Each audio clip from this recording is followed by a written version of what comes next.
In this video, we're going to cover Articles 8 and 9 on elections and indemnification. Article 8 begins in Section 1 by laying down the principles that should govern our elections. Elections in the church shouldn't be like the contentious political elections we see in the world, but should be marked by prayer.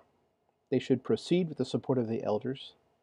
The candidate should be treated with grace, kindness, and honesty, and the election process shall express that spirit of mutual trust, openness, and loving consideration appropriate to Christ's church. Section 2 describes how elections will happen. Officers will be elected at members' meetings, and the nominees for office shall be presented by the elders at least 8 weeks prior to the meeting at which they are to be voted on. While the elders are responsible for presenting the nominees, they should seek recommendations and involvement from the congregation. This is a good time to say that if you've observed someone leading or serving and feel they should be officially recognized, let the elders know.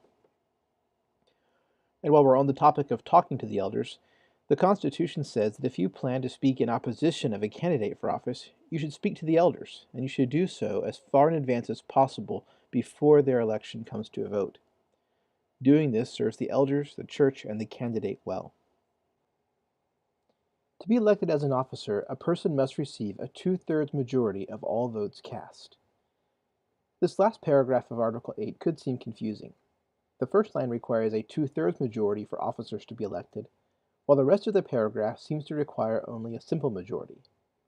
The difference between the two requirements has to do with the question, the majority of what? The first requirement is a 2/3 majority of votes cast.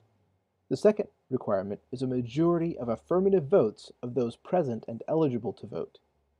As footnote 3 says, this also complies with the law of the state of Texas, which requires more affirmative votes than total votes in opposition plus abstentions. Article 9 is about legal or criminal claims that might be made against officers, employees, or agents of the church. Depending on the elder's determination, such a person may receive indemnification against liability and costs incurred in defending against such a claim. So this article allows the church to protect officers and members acting wisely in good faith on behalf of the church against legal or criminal allegations.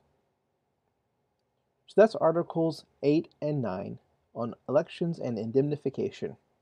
As always, please send us your questions and look forward to the next video in which we're going to discuss conflict resolution and cooperation. Thanks for watching.